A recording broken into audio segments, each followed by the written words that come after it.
Hello there, welcome to Watson's Daily TV. I'm Peter Watson and I'm here with my take on two major topics in this morning's business news, distilled for you in 3 minutes.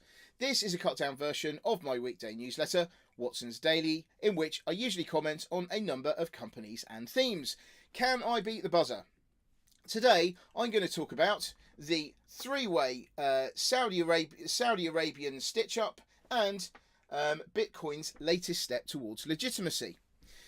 I talked about the whole Saudi Arabia missing journalist mystery in yesterday's video, but it seems that things have developed since then.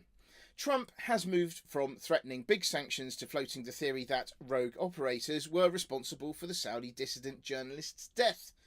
The Saudis and Turks are conducting a joint investigation way after the alleged events took place, and an extra layer of comedy was added to the proceedings as a group of what looked like cleaners went into the consulate hours before the investigators.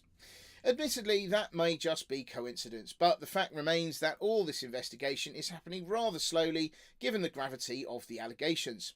You may think that I'm being some sort of conspiracy theorist here, but I suspect that this will all be swept under the carpet as Saudi Arabia has far too much power with its oil, and no one, not even America, can take them on. On the other hand, the Turks, Americans and Saudis can come out of this quite well. Turkey gets a helping hand with its shaky economy as Trump lifts sanctions following the recent release of Andrew Brunson.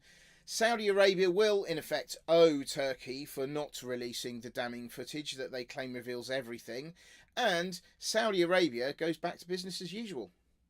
If the Saudis did what they are alleged to have done, this is a massive injustice, but I suspect that politicians will prioritise jobs and trade deals over one dead journalist. There was a really interesting development for Bitcoin today as the mighty Fidelity Investments announced that it will store and trade Bitcoin and Ether for professional investors in its new Fidelity Digital Asset Services business. There was no word on when or if it would be made available to retail investors, but I think this is a major step forward for Bitcoin and digital currencies in general, because a name like Fidelity's will give their legitimacy a major boost. So far, Bitcoin and Ether haven't moved at all that much, but this is surely a positive for the long term. You can get more detail on these stories and more in my weekday blog on watsonsdaily.com. For instance, in today's edition, I talk about SoftBank suffering from Saudi Arabian fallout, Superdry and Convatec's sudden share price drops, and Aston Martin's continued sluggishness. Anyway, Watson's Daily is intended to give you the essence of the day's commercial news with opinion.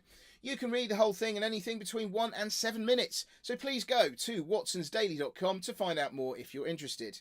See you tomorrow, and thanks for watching. Watson, out.